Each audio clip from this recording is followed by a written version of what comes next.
بستر سے بچہ گر جاتا ہے. اب پتہ ہے کہ بچہ اتنا بڑا نہیں ہے, اس کو بالکل کارنر پر سلانا کہ وہ گرے گا, خدا نہ خواستہ نیند میں گرے گا, سر پھٹ جائے گا, پاؤں پہ لگ جائے گا, کوئی چیز کا کونا لگ جائے گا تو بھی تکلیف ہو سکتی ہے. اس کو بیچ میں سلا دیں, سینٹر میں سلا دیں, کوئی ایسی جگہ سلائیں.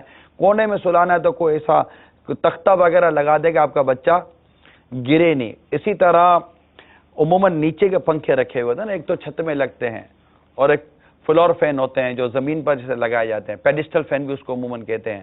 اب یہ کتنا تیز رفتار ہوتا ہے, اس کے اندر اگر بچہ انگلی ڈال دے تو. اسی طرح دروازے جو ہمارے ہیں نا, اس کو چیک کر لیجئے گا. بعض اوقات گھر میں ہوا ماشاءاللہ چل رہی ہوتی ہے تو جو ہمارے ڈرائنگ روم کے, بیڈ روم کے جو ڈور ہوتے ہیں, روم ڈور ہوتے ہیں, کمروں کے دروازے, ان میں کوئی پکڑ نہیں ہوتی. یا تو پیچھے کوئی چٹخنی ہو جس سے اس کو پکڑ ہو سکے, یا وہ میگنیٹ ہوتا ہے جس سے وہ دروازہ چپک سکے.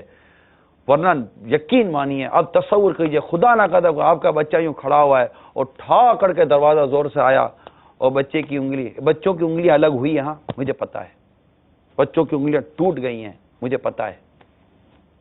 آپ بتائیے. اسی طرح بعض لوگ جو ہے نا, وہ آپ کو لفٹ نما سیڑھی ہوتی ہے, ایکسیلیٹر, اس پر اترتے ہیں اور اس پر وہ بچے کھیل رہے ہوتے ہیں. اچھا, وہ چونکہ اس کا جو وہ ہاتھ رکھنے کی جگہ ہوتی ہے وہ بھی موو کر رہی ہوتی ہے, تو اس کو بھی وہ سلائڈ سمجھ کے کھیل رہے ہوتے ہیں.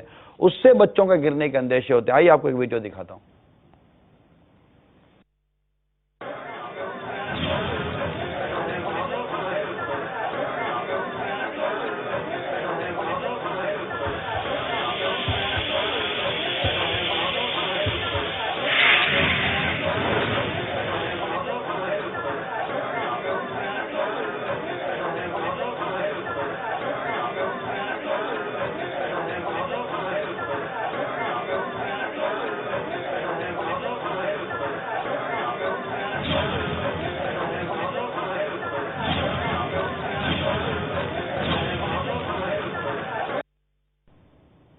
اب آپ غور کیجئے, یہ ایئرپورٹ پر یا بعض اوقات کہیں آپ خریداری کے لیے جاتے ہیں, ریلوے اسٹیشن اس طرح کے ہوتے ہیں, اپنے بچوں کو آزاد کیوں چھوڑتے ہیں؟ اب سوچئے اللہ تعالیٰ نے آپ کو اولاد دی ہے, آپ کیوں اتنی غفلت کرتے ہیں؟